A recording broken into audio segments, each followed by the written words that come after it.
We now begin the second half of our class. I think the units of ecology and evolution are the most interesting things we're going to talk about. Ecology is the study of organisms, how they interact with their environment, including other organisms. And in this context, we'll consider humans as part of Mother Nature, not apart from Mother Nature.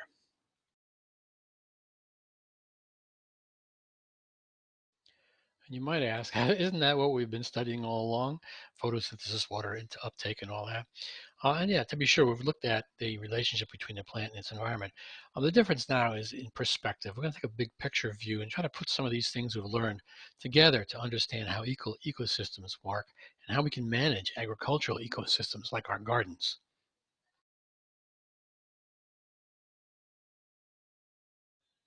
This big picture perspective that we take from the ecological point of view looks at organization, how things are organized, and relationships within those organizations. I hope you find it interesting. I certainly do.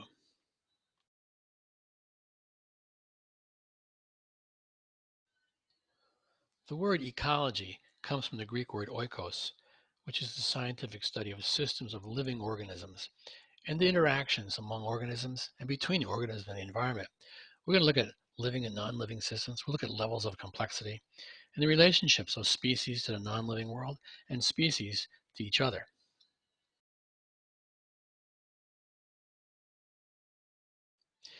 As we look at the world around us, we look at both the biotic or the living organisms as well as the abiotic non-living components of the environment like the air and water. Soil, as you remember, is really a living part of the environment, isn't it?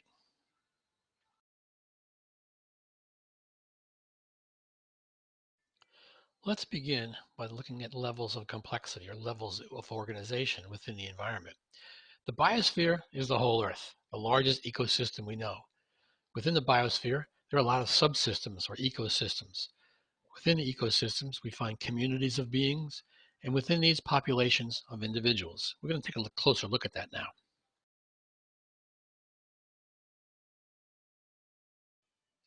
Ecological organization is surely a test question, by the way. Again, biosphere is the whole Earth, both the biotic and the abiotic environment. Ecosystems are living communities of plants. This includes the abiotic and the biotic as well.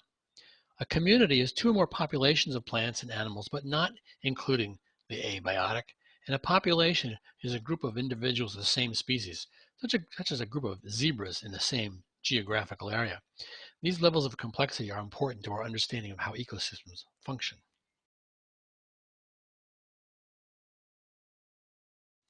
So the biosphere is our home. It's the only home we've got.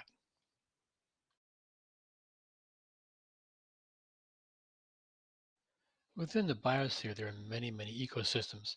We'll define an ecosystem as a natural unit consisting of plants, animals, microorganisms in an area functioning together with all the non-living physical factors of the environment. Ecosystem includes both biotic and abiotic, like a rainforest.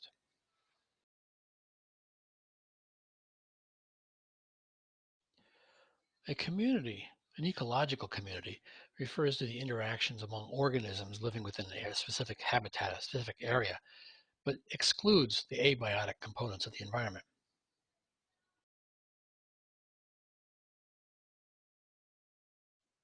Within an ecological community, there are lots of different populations of individual species. For example, zebras, all of the zebras in a particular area would make up a population.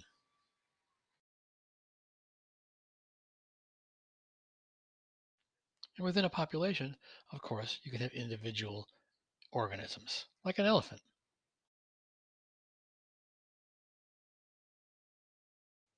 One aspect of ecology is the study of the relationships at all these levels of complexity. Let's look at the relationship among the levels. And generally, we look up for meaning and down for function. I'll explain.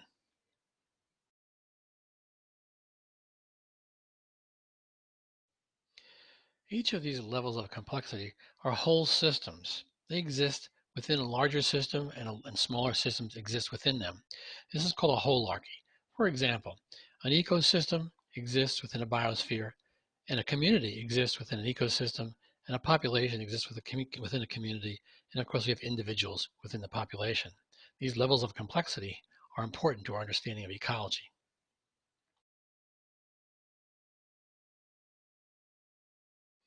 And if we put our ecosystem in the context of even larger and smaller systems, we'll notice that an organism, such as an individual cow, contains an organs, organs contain cells, cells contain molecules, etc., etc.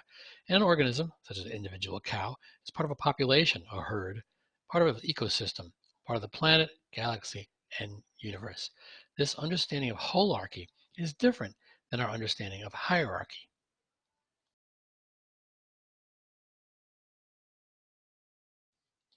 Most human organizations today, from the federal government to universities and corporations and the military, are constructed on ways of thinking that are developed based on a hierarchy. Hierarchical organizations are built on power over relationships and always produce fragmentation of the whole, separation of spirit from mind, mind from body, and always create a sense that something is missing. This lack of wholeness generates a pervasive undercurrent of desire, a desire that cannot be fulfilled in this fragmented state. These hierarchies have power at the top and limited power at the bottom.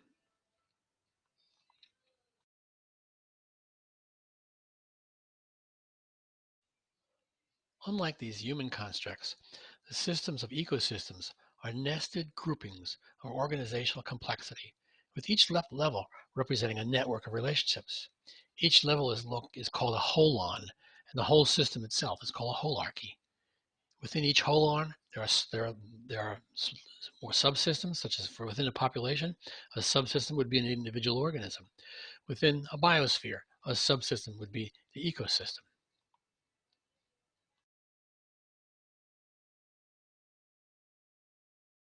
Our understanding of these ecosystems and levels of complexity suggests that we look up for meaning. That is, the cell finds meaning in serving the organ finds meaning in serving the organism. An individual organism can find meaning in serving the larger populations of its same species, and they look down for a function. The function of a population is found at the organism level. The function of an organism can be understood at the level of organs and beyond. We look up for meaning and down for a function.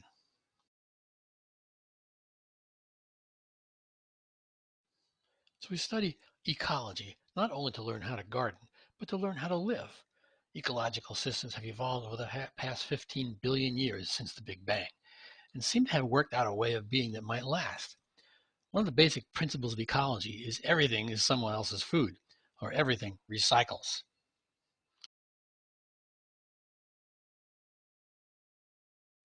Within the general understanding of everything is interconnected, there are specific species relationships that are important to know about. Parasitism is when one organism feeds on another. That is, one organism benefits, it's a plus, and one organism is hurt, it's a minus. Commensalism is when one organism benefits and the other organism has no effect on it. And symbiosis is when both organisms benefit.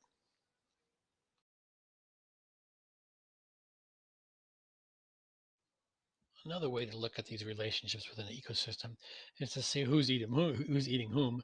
And we know that primary producers, plants, are eating so-called eating solar radiation.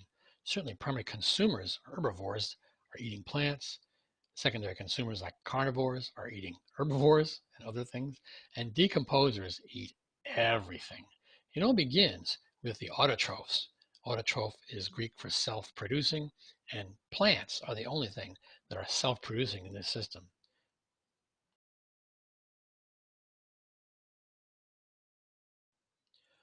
Autotroph is Greek for auto, meaning self, and trophe, which is nutrition, an organism that produces complex organic compounds from simple inorganic molecules and using an external source of energy, such as the sun, is an autotroph. An autotroph is considered a producer in the food chain, a primary producer.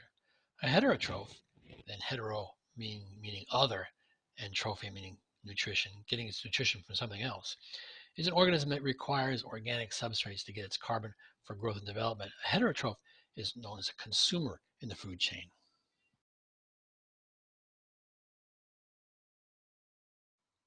And while these are the basic relationships that exist within Mother Nature, it's not always quite that simple, is it?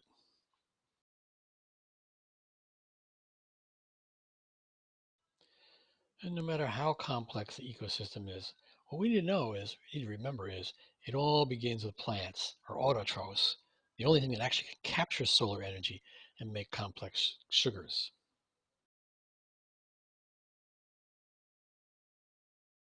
And all of this, of course, is part of the cycles of life. Remember Lion King, the great song? We're going to now look at some of the cycles in the biosphere.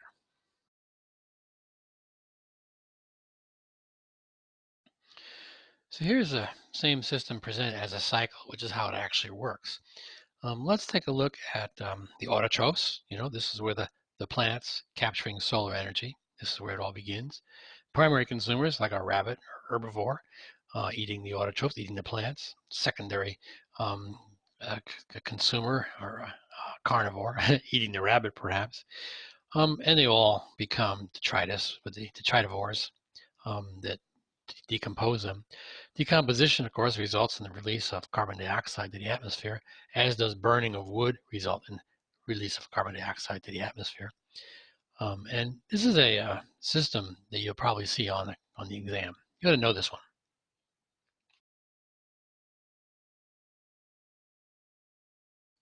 As energy goes, so does carbon. The carbon cycle is a biogeochemical cycle in which carbon is exchanged between the biosphere, the geosphere, hydrosphere, and atmosphere of the Earth, basically following the same pattern as the energy cycle.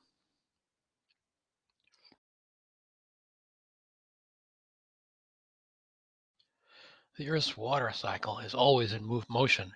This hydrologic cycle describes a continuous movement of water on, above, and below the surface of the Earth.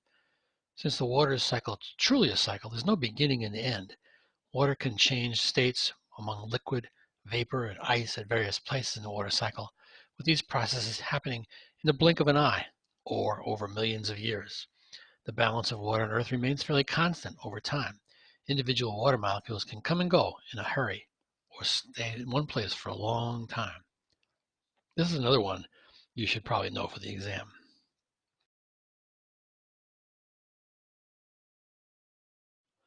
Here's another cycle you probably want to know for the exam. Nitrogen cycle is a biogeochemical cycle that describes the transformation of nitrogen compounds in Mother Nature. The Earth's atmosphere is about 78% nitrogen, and nitrogen is essential for many biological processes. It's crucial for life on Earth. It's found in amino acids and proteins, RNA and DNA, and it's essential for photosynthesis and growth.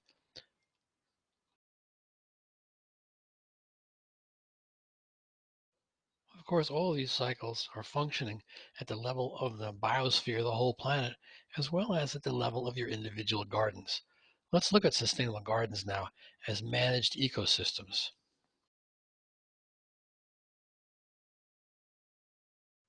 A non-ecological, or perhaps called an industrial, way of looking at a garden is looking at it as a factory. Stuff goes in, stuff happens inside the factory, and stuff comes out.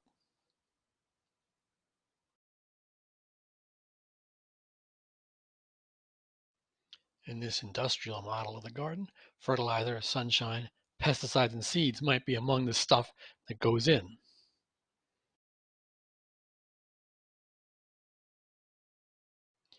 And when food goes out, that's what we want.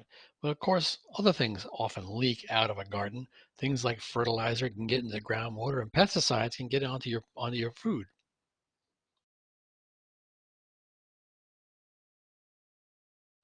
In a more sustainable system, what we'd like is to have sunshine and seeds going in, and food and perhaps even seed saving can come out. But everything else cycles within the garden and it doesn't leak. Things that leak out of an ecosystem like fertilizers and nutrients and pesticides are a real problem.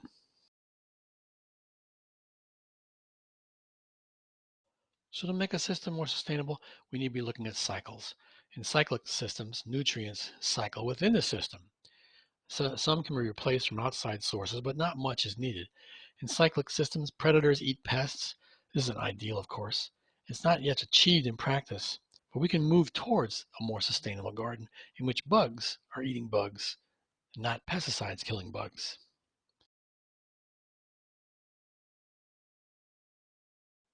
Mother Nature is based on cycles, and so we need to ask ourselves, What if we use nature as our model for gardens, agricultural ecosystems, and the like?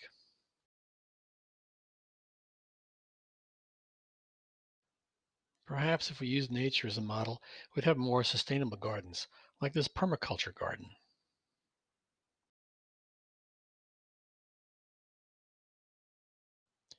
Most gardens and most farms are indeed designed as if they were factories. Stuff goes in and stuff comes out. And stuff leaks, like nutrients, fertilizers can wash downstream, and pesticides showing up on our foods. The wholeness of Mother Nature is ignored when we believe somehow we are separate from nature and can manage Mother Nature from outside. When we begin to see ourselves as part of, rather than apart from Mother Nature, perhaps we'll begin to employ more cycles and create more sustainable systems.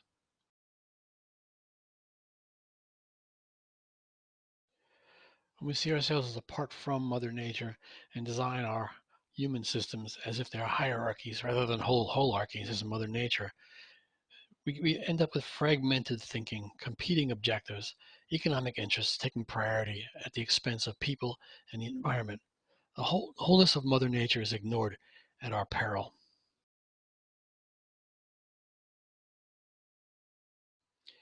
What if we saw ourselves as a part of, rather than apart from, Mother Nature? What if we believe that a healthy economy is only possible within a healthy society, and a healthy society only possible within a healthy environment?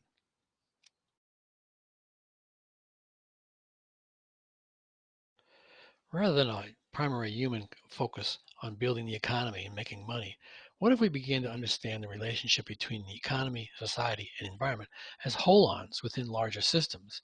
What if the economy was understood as part of a human society and society was understood as part of the environment?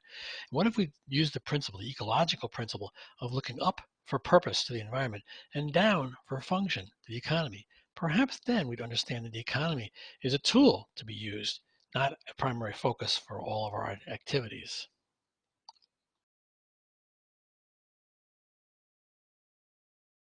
Continuing this theme, I believe the healing of the planet will begin with the healing of the self. By understanding the holistic nature of the universe and then modeling individual and organizational behavior on this understanding. I believe this will happen when we begin to see myself as part of a family self, and a family self as part of a community, and a community is part of an ecosystem. An ecosystem is part of the universal self, and perhaps the universal self is some part of something even bigger than that.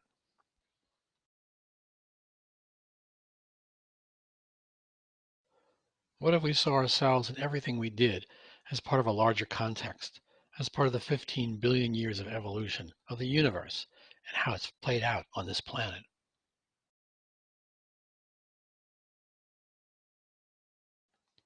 Maybe then we'd begin to grow more ecological gardens.